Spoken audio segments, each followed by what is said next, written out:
Hey guys, Darksteel here with another Prepper Friday. Be sure and stick around till the end of the video for your Prepper Tip of the Week, and I think we'll get straight into it.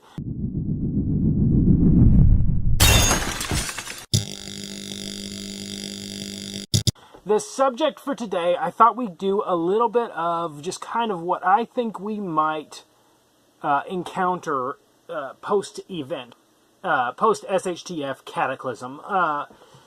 If an event such as that happens, which personally my belief is that nothing like that's going to happen. And I know this sounds a little bit odd coming from a prepper, but honestly, I don't put much stock in that some big cataclysmic event is going to happen that's going to cause the change, the shift in society.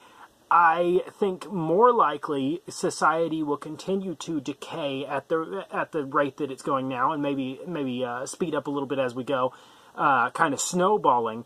But that ultimately it won't be one event; it'll just be kind of a inward collapse of society as a whole until you're kind of caught off guard by your own complacency as you let the world around you just kind of crumble.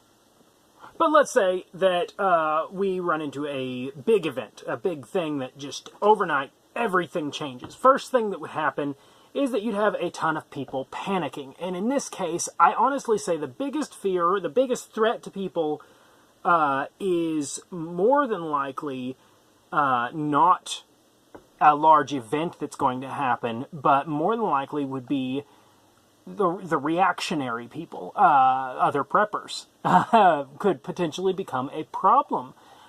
Because so many people sitting on the edge of their seat waiting for something to happen could very well be triggered and jump into action at the first sign of something big happening. Now, this isn't backed entirely by logic, because look around you, big things happen all the time. So what kind of big event would cause all of the preppers to activate at the same time? It would have to be something astronomical, because if it were truly that preppers are sitting on the edge of their seat waiting, then a mass shooting nearby, or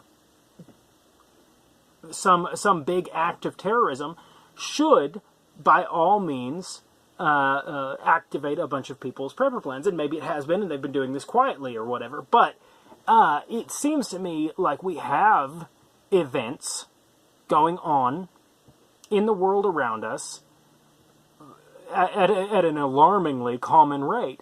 And maybe it's because they're so common that we're not reacting to them.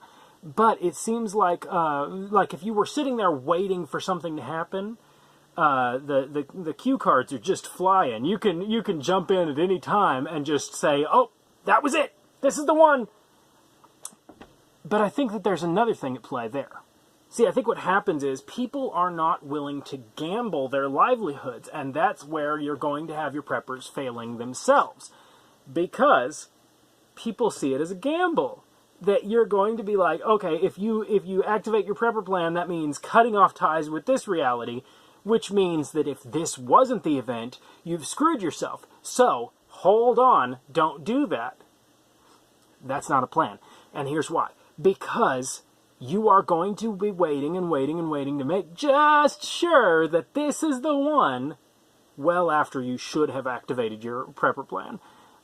So actually, reactionary would probably be the best idea, rather than waiting for something to confirm it for you.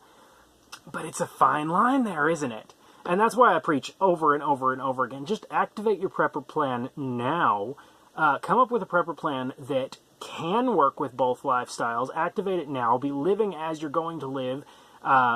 Wall yourself up a little bit. Defend yourself now, so that if something does happen, your prepper plan's already in play, and you're not risking anything, and you're not risking not reacting, and you're not risking reacting. You're just going to continue living, and that's a very, very important thing here. Now, for what I think that the world is going to look like after some event, well, like I said, I actually don't personally think that there's going to be a big event that happens. I think it's going to be gradual, I think it's going to be slow, and I think a lot of people are going to be caught off guard. But I also could not tell you what I think the world is going to look like unless I knew what that event was going to be. But let's go with just a real generic, society is broken down, everybody's on their own, the masses have died off for different various reasons, some not being able to take care of themselves medically, some not being able to take care of themselves just by basically finding food outside of the grocery store. And so society as a whole is crumbling, and the amount of people are becoming more and more remote as they cluster together in little groups to survive. So we're talking a lot of landscape not taken up by people. Because then you're going to have people divided into two groups. I mean, you can always divide everything into two categories, and I know it's not all as black and white as all that. I know that it'd be more spread out than just two kinds of groups. But look at it this way. You would have people who want to settle down and get established and build towards something, and you'd have people who find the easy route, which is attacking these people.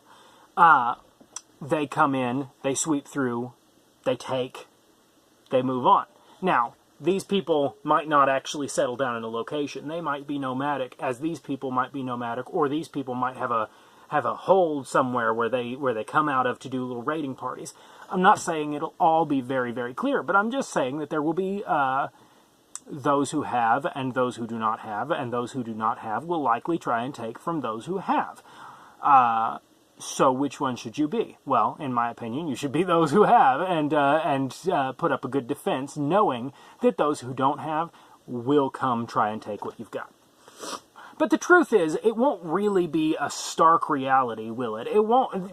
Even if you're a full-on prepper who's like, this is absolutely what I believe, there's got to be part of your mind that looks at it logically and goes, okay, big, wide world, what is going to happen that is going to overnight change this world to this world, and nothing's ever going to come back, this is the way things are now, stark change, boom.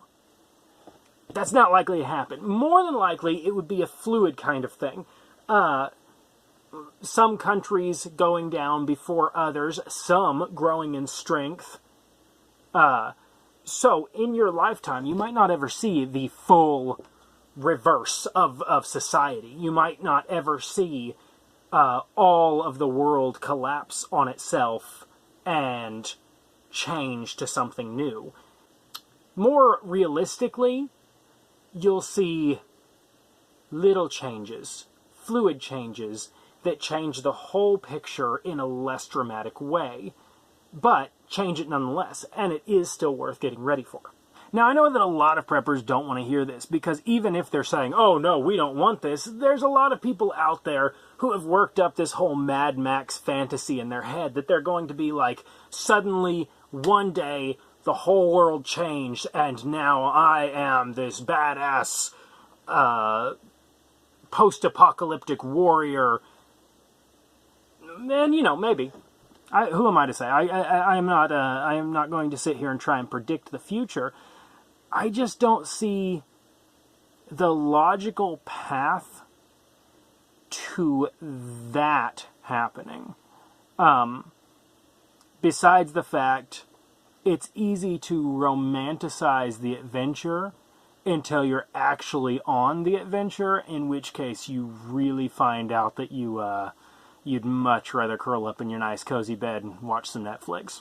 Now, if you're going to say, well, what if an extinction-level meteor hits the Earth and just wipes everything out and that changes the Earth overnight?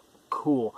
In that case, I'm not going to be here, so I'm not too concerned about that. I am more talking about political collapse. So, yeah, there could be big cataclysmic events that happen. The Yellowstone supervolcano going off and causing a whole volcanic winter situation and all that. Here's the deal. I'm preparing for things I can survive, and I would try to survive anyway. I'm not going to waste the time and effort worrying about something that's going to kill me anyway. I'm going to focus more energy on tackling... I'm trying to tackle as many different prepping scenarios as I can. And so what I have done is kind of just shoved any of them that are too big off the table so that I can encompass more of the ones I can wrap my head around. And then I'm not really all that afraid of a cataclysmic event that would just wipe us all out, because I won't be here for the aftermath of that, so I don't care. Well, I think I've made you suffer enough, so now I'm going to send you over to somebody who actually has something to say and might be slightly more entertaining. And I'm very excited about this. And this is our first one of these, but you can expect a whole lot more of these. Here is Mason McCartney with our Prepper Tip of the Week. Thank you, Dark Steel, for the nice introduction and allowing me to help out on this video and be a part of it. I appreciate it. You're not always going to have all of your gear 100% of the time, right? So, some things that can help you out until you get to your gear are things like making sure you have a survival bracelet. It's easy for me, guys. I don't wear a watch, so I use this as my watch. Always have it on.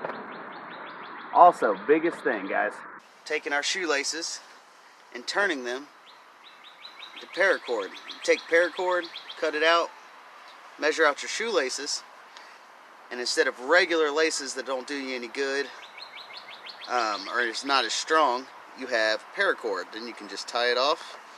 You have a whole string of it right in here. Got a whole string. Not only do you have the paracord, but you also have the 7 strands that are in there, right? You got 7 strands inside the casing of the paracord, all wrapped up into your shoes, okay? And then you got both feet set, you got a paracord bracelet. Gives you enough time to get you where you're going and helps you figure out what you're going to do. So that is the tip I have for you. It's changing out shoelaces. Simple, easy. Not everybody thinks about it. So back to you guys. And that's all I've got for you today. Be sure and go check out McCartney Survival. He's got his own channel where he does all this stuff all the time, and you don't have to just sit through me talking to get there. If you like this video, hit that like button. If you dislike it, hit that dislike button. Subscribe if you haven't already and you'd like to. And as always, hope for the best, plan for the worst. See you guys.